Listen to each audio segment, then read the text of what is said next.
मैं उमेश पांडे, जीआईसी रामपुर बलरामपुर से। आज मैं आपको इंटरमीडिएट 12वीं क्लास का वैद्युत चुंबकीय तरंगे चैप्टर पढ़ाऊंगा। वैद्युत चुंबकीय तरंगे क्या है? आपने इस चैप्टर के पहले देखा होगा, तो आपने देखा होगा एक वैज्ञानिक ऑस्टेड का प्रयोग था कि जब किसी धारावाही चालक में धारा प्रवाहित की जाती है तो उसके चारों ओर मैग्नेटिक फील्ड उत्पन्न हो जाता है, यानी धारा प्रवाहित करने पर मैग्नेटिक फील्ड उत्पन्न हो जाता है। फिर फैराडे का प्रयोग आया और फैराडे ने देखा कि यदि आप मैग्नेटिक फील्ड यानी किसी कुंडली के समीप आप यदि कोई मैग्नेट लाते हैं तो कुंडली में करंट उत्पन्न हो जाती है। लेकिन यह प्रक्रिया कब होती है? जब आप मैग्नेट को कुंडली के समीप लाते हैं या दूर ले जाते हैं, यानी समय के साथ परिवर्ती चुंबकीय क्षेत्र ये करंट उत्पन्न करता है, दैट इज वैद्युत क्षेत्र को उत्पन्न करता है। तो समय के साथ परिवर्ती चुंबकीय क्षेत्र परिवर्ती वैद्युत क्षेत्र को उत्पन्न करता है। अब बड़ी बात आई कि मैक्सवेल महोदय ने यह सोचा कि क्या इसका रिवर्स भी सत्य है, यानी परिवर्ती वैद्युत क्षेत्र भी चुंबकीय क्षेत्र उत्पन्न करेगा। इसके लिए उन्होंने एक धारा, विस्थापन धारा की कल्पना की। आइए हम विस्थापन धारा वाले टॉपिक को देखते हैं और ये समझते हैं कि क्या परिवर्ती वैद्युत क्षेत्र परिवर्ती चुंबकीय क्षेत्र उत्पन्न करता है। तो परिवर्ती वैद्युत क्षेत्र परिवर्ती चुंबकीय क्षेत्र उत्पन्न करता है। तो अब ये बात जो मैक्सवेल ने कही है, इसके लिए इन्होंने विस्थापन धारा की कल्पना की और विस्थापन धारा को हम समझ लेते हैं तो फिर आगे बढ़ते हैं। इन्होंने इसके लिए कैपेसिटर लिया जो एक बैटरी से जोड़ दिया। ये कैपेसिटर चार्ज हो रहा है, इसमें करंट आई फ्लो हो रही है। आप देख रहे हैं कि करंट आई फ्लो होगी तो ये सिरा आपका पॉजिटिव एंड ये सिरा आपका क्या हो गया, नेगेटिव। अभी अगर हम इस करंट के कारण मैग्नेटिक फील्ड ज्ञात करें, किस नियम से ज्ञात करें? एम्पियर के परिपथीय नियम से। एम्पियर के परिपथीय नियम से मैं बिंदु P पर मैग्नेटिक फील्ड ज्ञात करूं तो क्या करूंगा? बिंदु P पर मैं एक लूप ले लूंगा और इसके कारण magnetic field BdL is equal to μ0 into I। लेकिन यदि हम प्लेटों के बीच मैग्नेटिक फील्ड किसी बिंदु पर ज्ञात करते हैं, दैट इज मान लीजिए कि यहां पर M बिंदु पर ज्ञात करते हैं, तो प्लेटों के बीच कोई करंट है नहीं। यदि कोई करंट नहीं है यानी I इक्वल टू 0, तो प्लेटों के बीच मैग्नेटिक फील्ड क्या होना चाहिए? 0। बट यदि यहां पर हम कोई मैग्नेटिक नीडल रखें तो हम क्या देखते हैं? मैग्नेटिक नीडल में डिफ्लेक्शन होता है। इसका मतलब यहां पर मैग्नेटिक फील्ड है, बट एम्पियर नियम से यहां मैग्नेटिक फील्ड नहीं आ रही है। अब इसके बारे में उन्होंने क्या सुझाव दिया?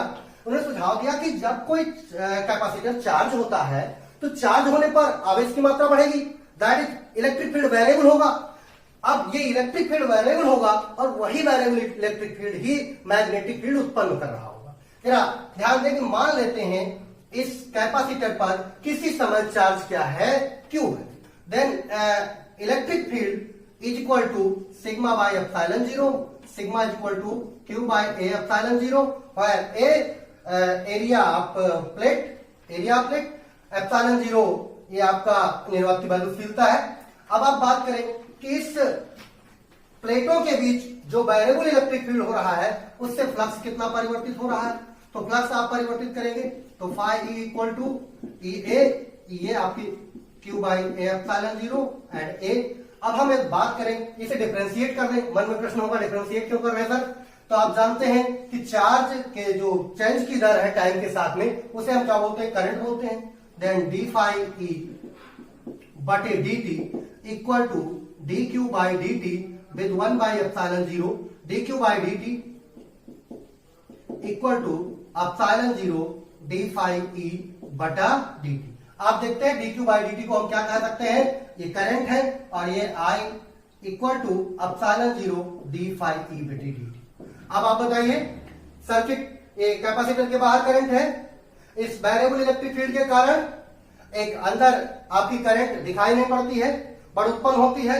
इस करंट को उन्होंने विस्थापन धारा नाम दिया। क्या नाम दिया? विस्थापन धारा। जो बाहर संयोजक तारों में करंट है उसे नाम दिया उन्होंने चालन धारा। ये चालन धारा जिसे हम आईसी बोलते हैं और आईडी, ये दोनों क्या होती है, इक्वल होती है। क्यों?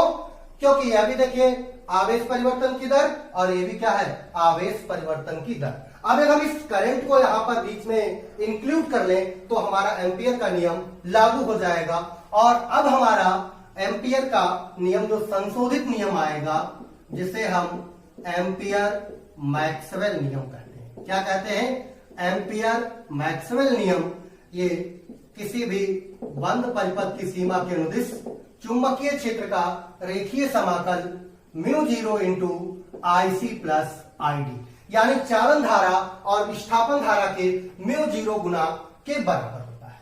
अब बात करें हम तो ये μ0 I C plus μ0 epsilon 0 d phi E बटे डी टी, ये हमारे पास b इंटू डी है। तो जो एम्पियर ने कहा था कि किसी बंद परिपथ की सीमा के अनुदिश चुंबकीय क्षेत्र का रेखीय समाकल उस परिपथ से घिरी नेट धारा के या चालन धारा के μ0 गुना के बराबर होता है, उसे सुधारना पड़ेगा।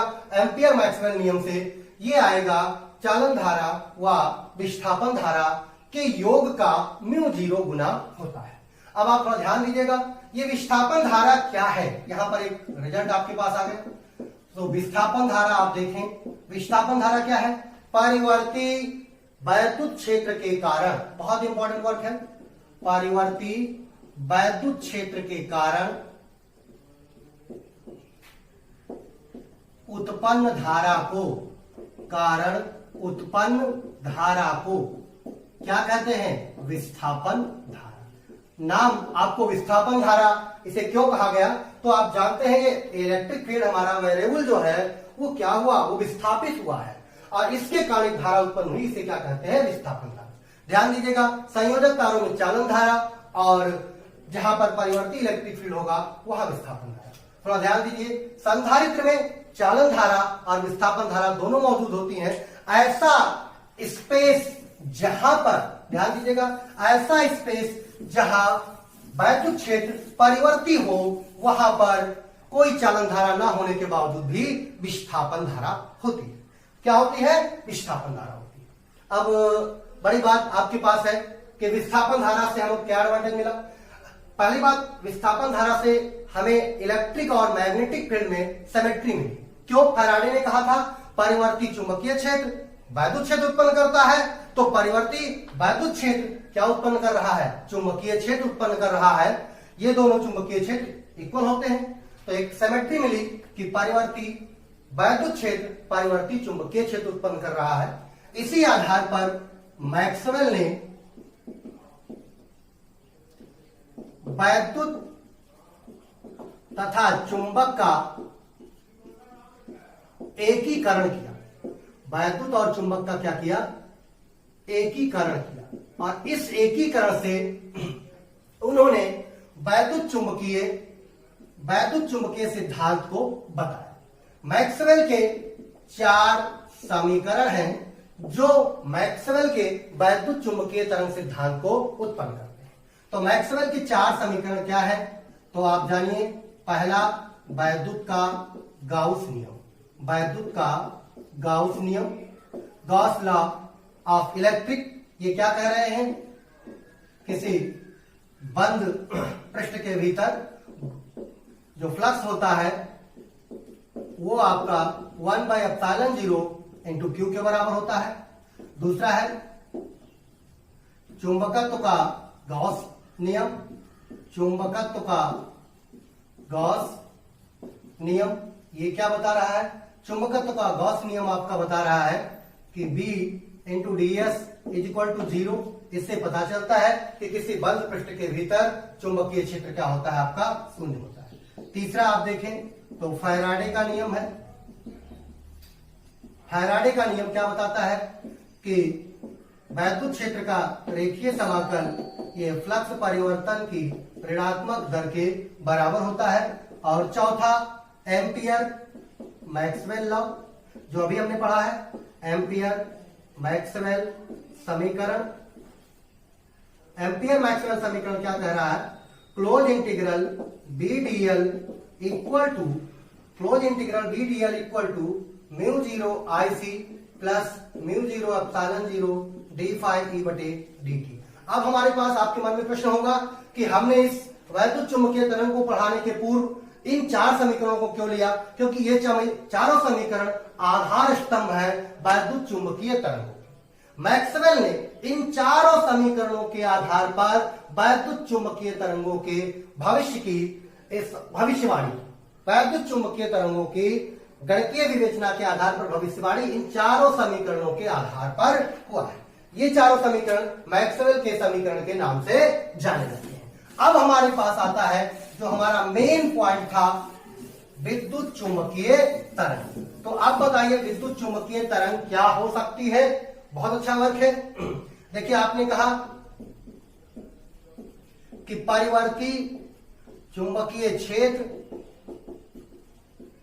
परिवर्ती वैद्युत क्षेत्र उत्पन्न करता है।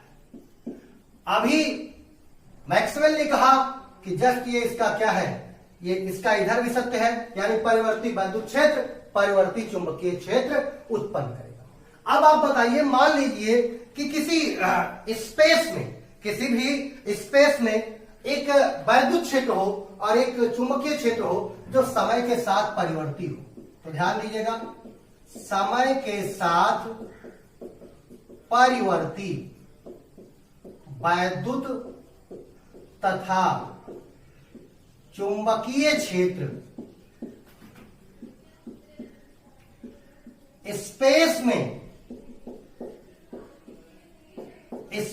में विक्षोभ उत्पन्न करते हैं। क्या उत्पन्न करते हैं? डिस्टरबेंस उत्पन्न करते हैं। अब आपके मन में प्रश्न क्या होगा, क्योंकि हम 11th में पढ़ चुके हैं कि वेव जो है वो एक डिस्टरबेंस है जो एनर्जी और मोमेंटम को ट्रांसफर करती है। तो यहां पर भी देखिए, समय के साथ परिवर्ती इलेक्ट्रिक और मैग्नेटिक फील्ड स्पेस में एक डिस्टरबेंस उत्पन्न करता है, और यही डिस्टरबेंस जो हमारा है, यही डिस्टरबेंस हमारा क्या है? वैद्युत चुंबकीय तरंग। क्या है? समय के साथ परिवर्ती वैद्युत तथा परिवर्ती चुंबकीय क्षेत्र स्पेस में डिस्टरबेंस उत्पन्न करते हैं, और यही डिस्टरबेंस क्या है? वैद्युत चुंबकीय तरंग है। और ये तरंगे प्लीज निर्वात में चल सकती हैं, निर्वात में चल सकती हैं, और इनके चलने के लिए किसी माध्यम की कोई आवश्यकता नहीं होती है। अब जिस समय मैक्सवेल ने याद किया था, आप जानते हैं कि प्रकाश सूर्य से जो कि 15 करोड़ किलोमीटर दूरी पर है, वहां से यहां तक कोई माध्यम नहीं है, आता है। और इस आधार पर इन्होंने बताया भी था कि प्रकाश हमारी क्या है? विद्युत चुंबकीय तरंग है। इलेक्ट्रोमैग्नेटिक वेव हमारे पास, प्रकाश भी हमारा क्या है? विद्युत चुंबकीय तरंग। ये इन्होंने ये बताया था कि ये तरंगे निर्वात में ये 3 × 10 पावर 8, जिसे 2.9978 10 पावर 8 या 3 × 10 पावर 8 मीटर पर सेकंड की चाल से निर्वात में ये चलती हैं। इनको चलने के लिए किसी माध्यम की आवश्यकता नहीं होती। तो वेरी इंपॉर्टेंट वर्ड, वैद्युत चुंबकीय तरंगे नाम से स्पष्ट, दो चीजें वैद्युत और चुंबकीय। तो समय के साथ परिवर्ती वैद्युत तथा चुंबकीय क्षेत्र स्पेस में जो डिस्टरबेंस उत्पन्न करते हैं, वह डिस्टरबेंस ही हमारा क्या है? वैद्युत चुंबकीय तरंग। अब आप देखेगा, एक वैद्युत चुंबकीय तरंग में बताया इन्होंने कि जो इलेक्ट्रिक और मैग्नेटिक फील्ड होते हैं, बहुत इंपॉर्टेंट वर्क है कि इसमें वैद्युत तथा चुंबकीय क्षेत्र एक दूसरे के लंबवत होते हैं, एक दूसरे के लंबवत तथा तरंग संचरण के भी लंबवत होते हैं, तरंग संचरण के भी लंबवत होते हैं।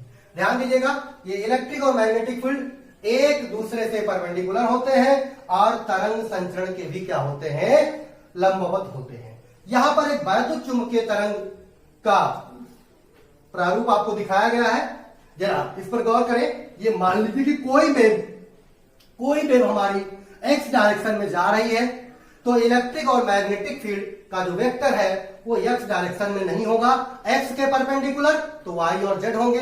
यदि इलेक्ट्रिक फील्ड y में है तो मैग्नेटिक फील्ड हमारा क्या होगा, z डायरेक्शन में होगा। यहां पर हमने बनाया कि इलेक्ट्रिक और मैग्नेटिक फील्ड एक दूसरे के परपेंडिकुलर है। कैसे है, एक दूसरे के परपेंडिकुलर है और तरंग संचरण की दिशा के भी परपेंडिकुलर ये। तो वैद्युत और चुंबकीय क्षेत्र इसमें क्या होते हैं, एक दूसरे के लंबवत और तरंग संचरण के लंबवत भी होते हैं। अब बात करें कि ये तरंगे हमारी जो वैद्युत चुंबकीय तरंगे हैं, इनके उत्पन्न होने का क्या स्रोत है, क्या इनकी प्रॉपर्टी है, इनके बारे में जानेंगे। तो प्लीज, इलेक्ट्रोमैग्नेटिक वेव समय के साथ variable electric and magnetic field जो डिस्टरबेंस उत्पन्न करता है स्पेस में, वही डिस्टरबेंस ही क्या है, इलेक्ट्रोमैग्नेटिक वेव है। ये इलेक्ट्रोमैग्नेटिक वेव का वेव नेचर है। आप यहां पर देखेंगे कि इसका वेवलेंथ आप कैसे निकाल सकते हैं। तो प्लीज, इन तरंगों का स्रोत क्या है, यानी ईएम वेव विद्युत चुंबकीय तरंगों का स्रोत क्या है, ये कैसे उत्पन्न होती है। तो बड़ा प्रश्न आपके पास है। देखिएगा, स्थिर आवेश क्या उत्पन्न करता है, ये स्थिर वैद्युत क्षेत्र उत्पन्न करता है। गतिमान आवेश ये आपका चुंबकीय क्षेत्र उत्पन्न करता है। इसका मतलब ये परिवर्ती वैद्युत और चुंबकीय क्षेत्र नहीं उत्पन्न कर सकते हैं। तो हमारे पास आ गया त्वरित आवेश, बहुत इंपॉर्टेंट वर्क है त्वरित आवेश। आप ध्यान दीजिएगा, बहुत अच्छा वर्क है। त्वरित आवेश कोई आवेश जो एक्सेलरेट हो रहा हो, यदि वो एक्सेलरेट होगा तो उसके वेलोसिटी में चेंज होगा, वेरिएबल होगा, और उसके द्वारा उत्पन्न इलेक्ट्रिक फील्ड और उसके कारण उत्पन्न मैग्नेटिक फील्ड दोनों क्या होंगे, परिवर्ती होंगे। तो त्वरित आवेश क्या उत्पन्न करेगा, परिवर्ती वैद्युत क्षेत्र। ध्यान दीजिएगा, और यही परिवर्ती वैद्युत क्षेत्र क्या उत्पन्न कर देगा, परिवर्ती चुंबकीय क्षेत्र उत्पन्न करेगा। अब आप ध्यान दें, तो इसका काज क्या हो गया, ईएम वेव किससे उत्पन्न होती हैं। एक साधारण शब्दों में कहें तो ईएम वेव त्वरित आवेश से उत्पन्न होती है, जो परिवर्ती वैद्युत क्षेत्र उत्पन्न कर देता है, और परिवर्ती वैद्युत क्षेत्र परिवर्ती चुंबकीय क्षेत्र उत्पन्न करता है। ये दोनों एक दूसरे को पोषित करते रहते हैं, और आपके माध्यम में या स्पेस में, माध्यम की जरूरत नहीं पड़ती है, स्पेस में इलेक्ट्रोमैग्नेटिक वेव आपकी क्या होती है, प्रोपगेट करती है। तो त्वरित आवेश इन ईएम वेव का सोर्स क्या है, त्वरित आवेश। एक और भी देख लें कि यदि मान लीजिए कोई परिपथ है, इस परिपथ में उच्च आवृत्ति के दोलन हो, उच्च आवृत्ति के दोलन हो, तो इस परिपथ में आपकी ईएम वेव जनरेट होगी। ईएम वेव क्या होगी, जनरेट होगी। इसे आप एक प्रैक्टिकल में नहीं कहूंगा, लेकिन कर सकते हैं। अभी मान लीजिए कि कोई जो हमारे पास इलेक्ट्रिक बोर्ड है, इसमें कोई न्यूट तार जिसके ऊपर कोई आपके पास प्लग वगैरह ना हो, उससे डायरेक्ट आप जोड़ें। देखिए ध्यान दीजिएगा, जब तक हम सॉकेट में नहीं जोड़ते हैं करंट जीरो, दैट इज आवृत्ति क्या है, आवृत्ति जीरो है। जैसे जोड़ते हैं एसी उसमें प्रवाहित होती है, उच्च आवृत्ति का परिवर्तन होता है, और आप देखेंगे ऐसी दशा में स्पार्किंग होती है। क्यों, क्योंकि उच्च आवृत्ति के दोलन प्रारंभ हुए तो वहां पर इलेक्ट्रोमैग्नेटिक वेव उत्पन्न होनी चाहिए, और वो इलेक्ट्रोमैग्नेटिक वेव लाइट के रूप में उत्पन्न होती है।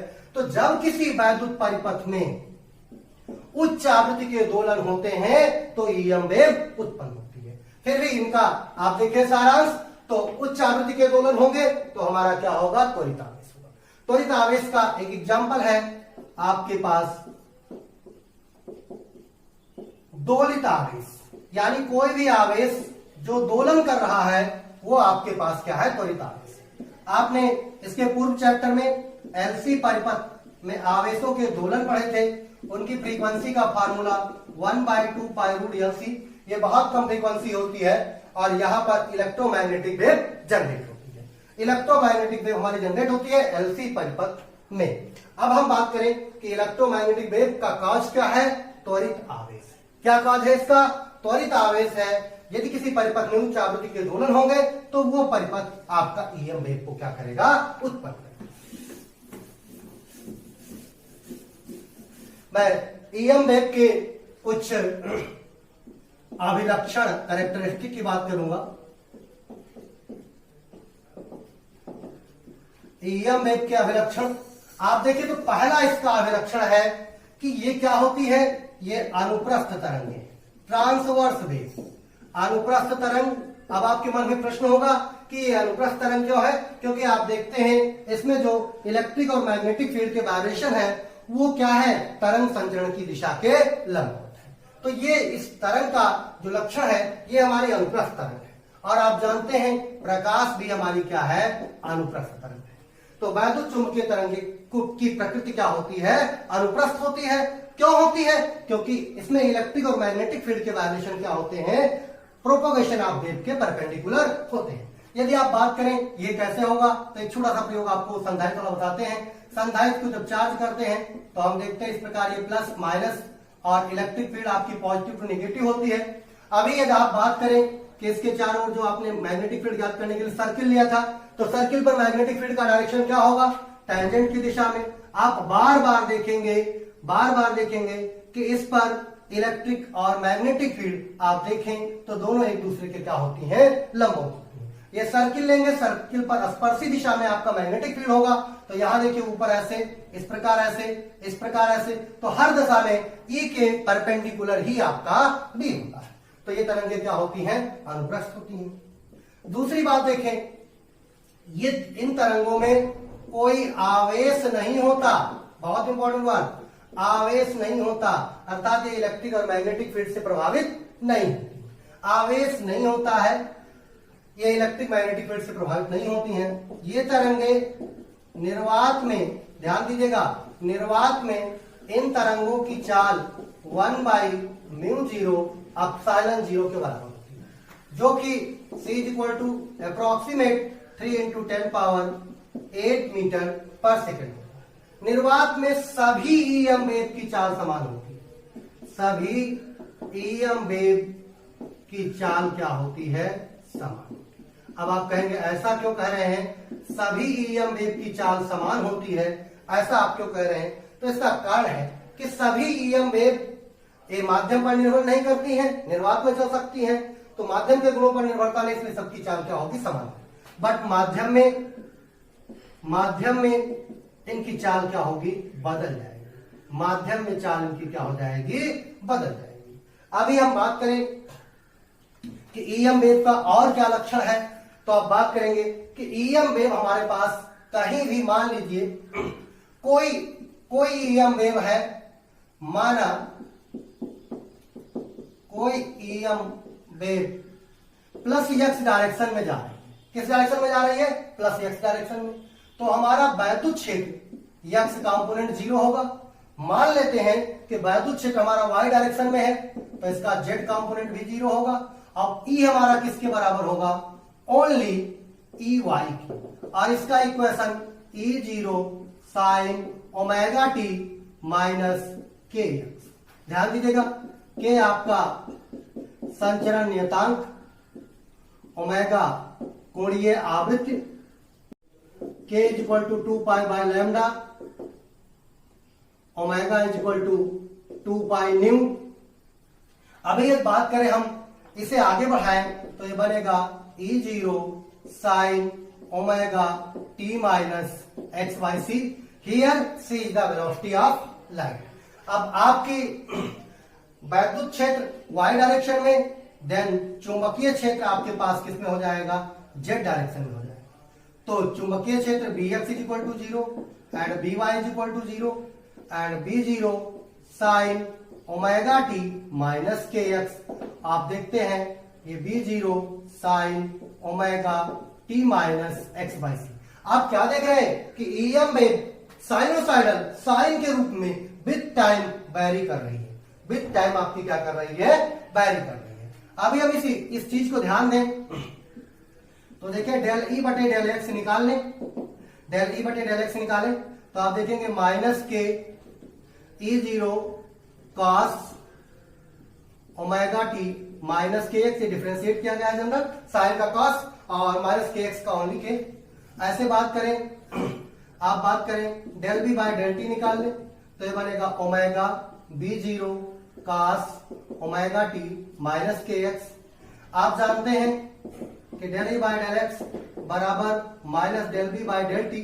आप इस इक्वेशन को देखेंगे तो के E zero cos omega t minus k x equal omega B zero cos omega t minus k x, ये कैंसिल हो गया। तो आप देखते हैं E zero by B zero, very important word आ रहा है, ओमेगा बाई के, जो कि प्रकाश के वेग के बराबर होता है। तो आप देखते हैं स्पेस में किसी भी बिंदु पर इलेक्ट्रिक फील्ड का जो एम्पलीट्यूड है और मैग्नेटिक फील्ड का एम्पलीट्यूड है, दोनों का रेशियो लाइट की वेलोसिटी के बराबर होता है। बहुत अच्छा प्रश्न, इस पर प्रश्न भी आपके पास है बोर्ड परीक्षा के, प्रतियोगी परीक्षाओं के, कि ई जीरो बाई बी जीरो का रेशियो लाइट की वेलोसिटी के बराबर होता है। ई जीरो बाई बी जीरो का रेशियो आपका लाइट की वेलोसिटी के बराबर होता है। अब हम बात करें, चूंकि ई और बी इन सेम फेज, आप देखते हैं जैसे ई में परिवर्तन, दोनों साइन वेव, दोनों पास वेव, तो आप जानते हैं कि किसी क्षण जो इलेक्ट्रिक फील्ड और मैग्नेटिक फील्ड का रेशियो होता है वो भी सी के बराबर होता है। Then we also called E by B is equal to E zero by B zero equal to C in any time space. तो आप बात करें कि इलेक्ट्रिक फील्ड और मैग्नेटिक फील्ड के एम्पलीट्यूड का रेशियो या किसी क्षण ई और बी का रेशियो क्या होता है, लाइट की वेलोसिटी के बराबर होता है। वेरी गुड, एक हमारा अच्छा वर्क आया आपके पास। अब हम बात करें कि इन तरंगों में जो ऊर्जा डेंसिटी है, एनर्जी डेंसिटी, वो दोनों में क्या होती है, समान होती है। तो ध्यान दीजिएगा, ऊर्जा घनत्व, ऊर्जा घनत्व यानी ये वैद्युत तथा चुंबकीय क्षेत्रों में ऊर्जा घनत्व क्या होता है, समान होता है। ऊर्जा घनत्व दोनों में क्या होता है, समान होता है। तो अब बात करें U E half epsilon zero E square and U B B square by two mu zero, ये दोनों क्या होता है, यानी दोनों हिस्सों में एनर्जी डेंसिटी क्या होती है, समान होती है। अब अगला वर्क हमारे पास आ रहा है, आप देखें तो वैद्युत और चुंबकीय क्षेत्रों में ऊर्जा घनत्व समान होता है। जो वैद्युत वेक्टर है, प्लीज वेरी इंपॉर्टेंट, वैद्युत वेक्टर यानी जिसे हम वेक्टर ई बोलते हैं, ये प्रकाशीय प्रभाव उत्पन्न करता है, रेटिना को जागृत करता है, रेटिना को जागृत करता है, इसीलिए इस ई को प्रकाशीय वेक्टर के नाम से भी जानते हैं। किस नाम से जानते हैं, प्रकाशीय वेक्टर के नाम से जानते हैं। ये ई हमारा मैग्नेटिक वेक्टर का कोई भी रोल लाइट को यानी किसी वस्तु को देखने में कोई रोल नहीं होता। आप जानते हैं कि वेव, प्लीज, ईएम वेव भी क्या करती है, ऊर्जा और संवेग का अभिगमन करती है, स्थानांतरण करती है। तो ध्यान दीजिएगा, ट्रांसफर करती है। इलेक्ट्रोमैग्नेटिक वेव ऊर्जा और संवेग का ट्रांसफर करती है। अभी आप धूप में खड़े हो जाए तो शरीर गर्म हो जाएगा, हथेली गर्म हो जाएगी। आप बात करें, ये ऊर्जा ईएम वेव को हम फोटॉन के रूप में ले सकते हैं। तो यहां पर ध्यान दीजिएगा, ये ऊर्जा जो इसकी है वो क्या है, H nu is equal to H C by lambda. आप जानते हैं कि ऊर्जा और संवेग का ट्रांसफर करती है। इसी ऊर्जा और संवेग के ऊर्जा ट्रांसफर के कारण आप रेडियो, टीवी, प्रसारण या रिमोट में इन तरंगों का यूज करते हैं, इन तरंगों का यूज करते हैं, क्योंकि ये ऊर्जा क्या करती है, ट्रांसफर करती है। अभी हम बात करें, ऊर्जा ट्रांसफर आपका हो गया। ये तरंगे संवेग भी ट्रांसफर करती हैं।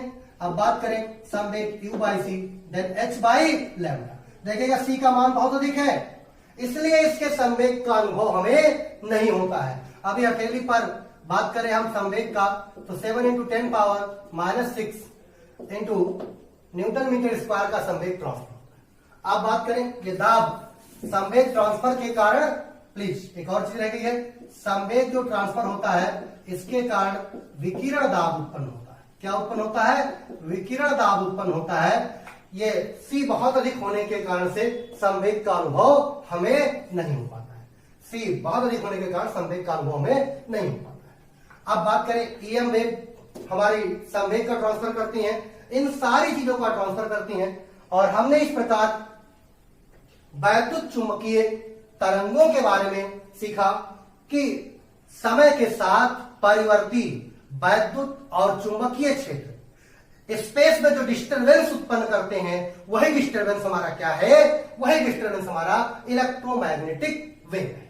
इलेक्ट्रोमैग्नेटिक वेव में इलेक्ट्रिक और मैग्नेटिक फील्ड के जो कंपोनेंट होते हैं वो प्रोपगेशन ऑफ वेव तरंग संचरण के लंबवत कंपन करते हैं और आपस में भी एक दूसरे के क्या होते हैं, लंबवत होते हैं। एक तरंग संचरण ईएम वेव का एक जनरल सा चित्र आपको बताया गया है। दूसरी बात बताई गई है कि इन तरंगों का नेचर क्या होता है, ट्रांसवर्स नेचर होता है। ये तरंगे एनर्जी और मोमेंटम को ट्रांसफर करती हैं, इसीलिए आप टीवी रेडियो के प्रसारण में इन तरंगों का यूज आप करते हैं। ये तरंगे हमारी आप देखते हैं कि निर्वात में चल सकती है, इनको चलने के लिए किसी माध्यम की आवश्यकता नहीं होती है। और ये तरंगे हम देखें तो इन तरंगों में इनके एम्पलीट्यूड का रेशियो प्रकाश के वेग के बराबर। Thank you.